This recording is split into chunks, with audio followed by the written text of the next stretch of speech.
Hey everybody, here's another simple computer prank to play. It's similar to the backdrop replacement we just did, only we were setting up the screensaver. I show you how to do it on Windows 7, but it works on other operating systems too. Again, you need to find the print screen button on the victim's computer.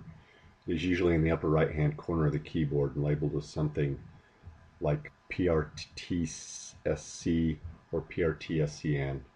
You might need to use Shift or a function key in combination with that print screen key. Now put something that is sure to annoy your victim on the screen. It can be a web browser open to an embarrassing website or some annoying picture displayed on the screen.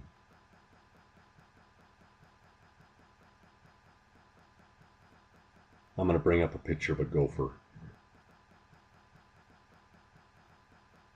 Once you bring up the irritant, take a screenshot.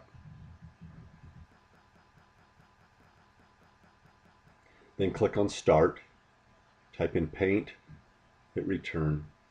Then hit Ctrl V to paste the contents of the clipboard into Paint. Then hit Ctrl S to save the backdrop.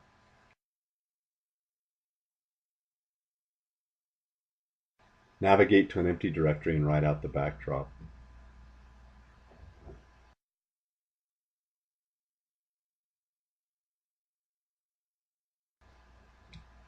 Close all your windows. Then right-click and select Personalize. Select Screensaver, then Photos,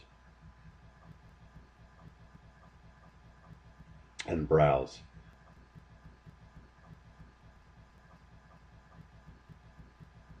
Then navigate to the directory that you just wrote out the screensaver.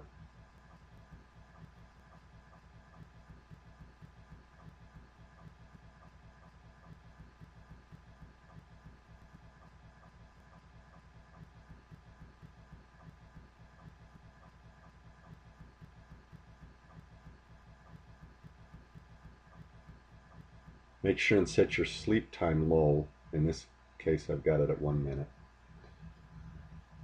Now, every time the computer goes to sleep and the screensaver comes up, it will disappear with any slight movement of the mouse or if somebody hits a keystroke. This will happen every time, again and again. This is sure to irritate your victim. That's it for now. See you next time.